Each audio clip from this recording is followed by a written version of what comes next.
And months later, when he was recuperating, after his daughter didn't make it. She died. And he asked himself, he said, my grandparents died with Shema on their lips. And my daughter died with Shema on her lips. When am I going to get the message?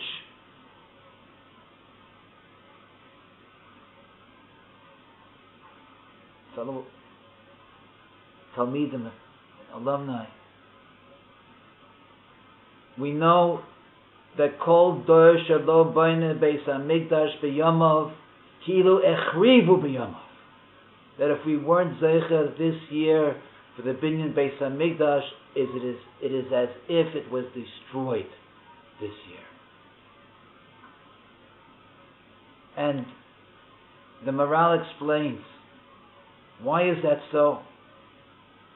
Because if the cause of the Churban would no longer exist, then it would be rebuilt. It would be Zeichet to Mashiach. And that means that it's Ki'ilu Echriv, that we had a responsibility for the Churban, because we haven't yet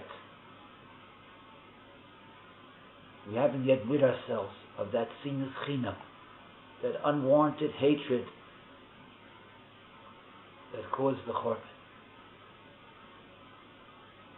We're still judgmental. We're still not giving a person the benefit of the doubt.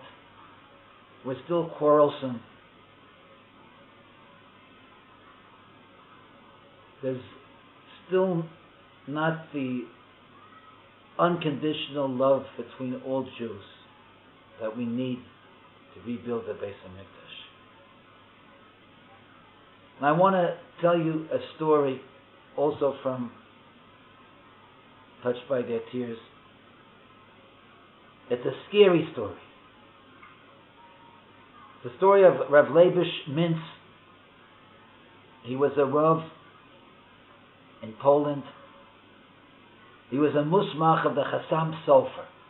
Right? The Chassam Sofer was one of the greatest gedolim in Poland, as a poisek, as a Bal Mechadish. A musmach of the Chassam Sofer is you can't get better than that.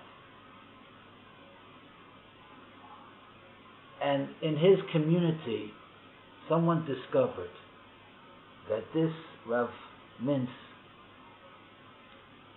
had spent some time in a non-Jewish school, probably a university.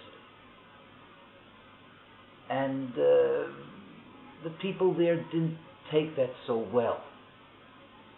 So a powerful group of his kehillah stopped asking him shaylas. There were two other dayanim, two other poskim in that kehillah, in that community. So they stopped asking him shaylas. They didn't ask him their difficult questions anymore.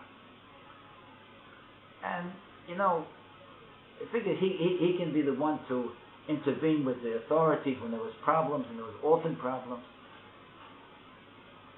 He spoke their language, but shaylas, they want to ask shaylas somebody who never set foot in a Goyish school. So they started to not coming to his shiurim, whatever, and it became, that group grew, and the Rav had a lot of time which he never had before. He sat and learned. Eventually there was a issue. It became very noticeable, and there was one particular issue where there was an epidemic in the community, and the government had forbid any large gatherings, such as a chasna.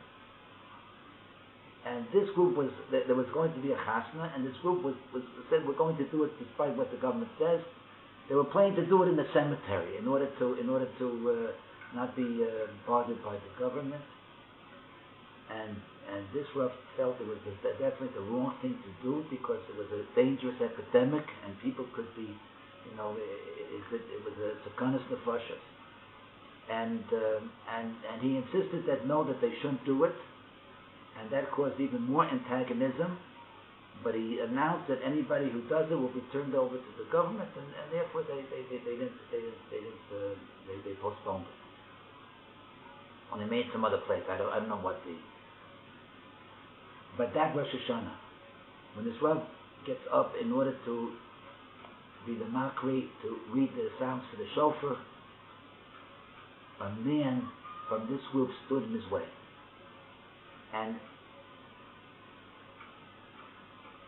the man wouldn't move. And he said, if we need a Makri for a Goyish God, okay, we'll use you, but for the Eibishter, we can't use you. We have to use somebody, an Erlich Yid. Already he became not an Erlich Yid because he was once. And the Rav said that I've never seen such, improper behavior and so forth. And this fellow just went and he slapped the Rav in the face. And a whole commotion ensued. The police had to come down. It was a terrible scene. 2 days later, this Rav packed his belongings and he left town.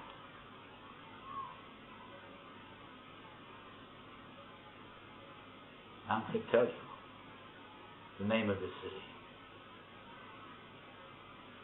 The name of the city, I don't know how to pronounce it properly. It's Auschwitz, today known as Auschwitz. The city was Auschwitz where this happened.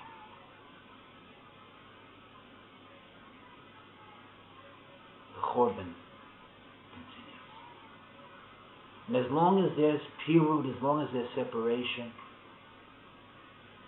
and we know Chazal tell us, Taiva mevachesh nifad, lust and desires and expectations for a material world causes separation by nature. Ruchnias, one cause together, that causes achdus. As long as there's pirud, the Chorban will continue. May we all be zeicha together, Achenu b'nei Yisrael.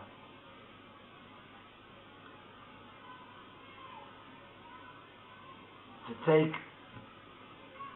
all that's what's happened to our people, to take it seriously. And as this person who was a victim in the Sbarro tragedy and lost his child, said to himself, when are we going to hear the message? And when are we going to put our priorities in the proper order and act with each other with ahava, afterecha kamocha, and that way to be zeicha, to see the coming of Mashiach and the building by a shlishi.